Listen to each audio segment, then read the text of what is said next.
Protein is essential for life. We need protein to build muscle tissue, to make enzymes for our metabolic activity, to form the protective layer of our skin, to make DNA. In fact, for most processes in our body, there are thought to be 19,000 different proteins in the human body, all with different specialized functions and locations. Most people get a lot of their protein from their diet, specifically from meat. But what about the rest? In this video, we're going to look at a mycoprotein, which is protein derived from fungi rather than animal tissue or other better known sources. So let's row back a little. What is protein? A protein is a molecule made from individual subunits called amino acids.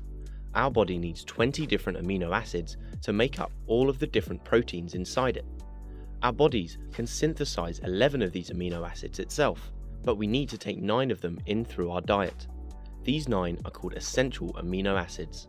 So we consume proteins in our diets, which contain different combinations of amino acids.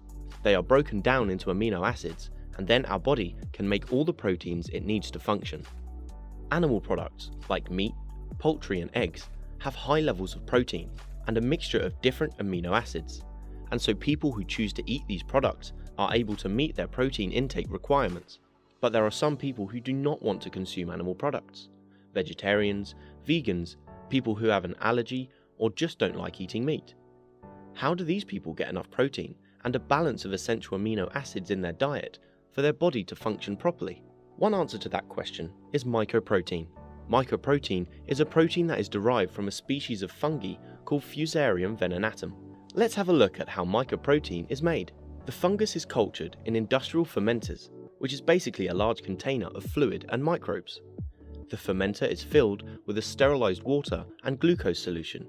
A starter culture of the fungus, Fusarium venenatum, is added, which use the glucose for respiration. Over the next 5 weeks, more sterile glucose, ammonia gas and oxygen from the air are added to provide the fungus with the right conditions to grow. The ammonia is a gas which contains high levels of nitrogen. The nitrogen is used by the fungus to produce amino acids, which in turn makes up proteins. The oxygen in the air and the glucose allow the fungus to respire aerobically. Over the 5 weeks, given the optimum pH balance, temperature, nutrient concentration and oxygen conditions, the fungus grows rapidly, doubling its biomass every 5 hours. The fermenter has a cooling system to remove excess heat generated by the respiring fungus. At the end of the 5 weeks, it's time to harvest the mycoprotein.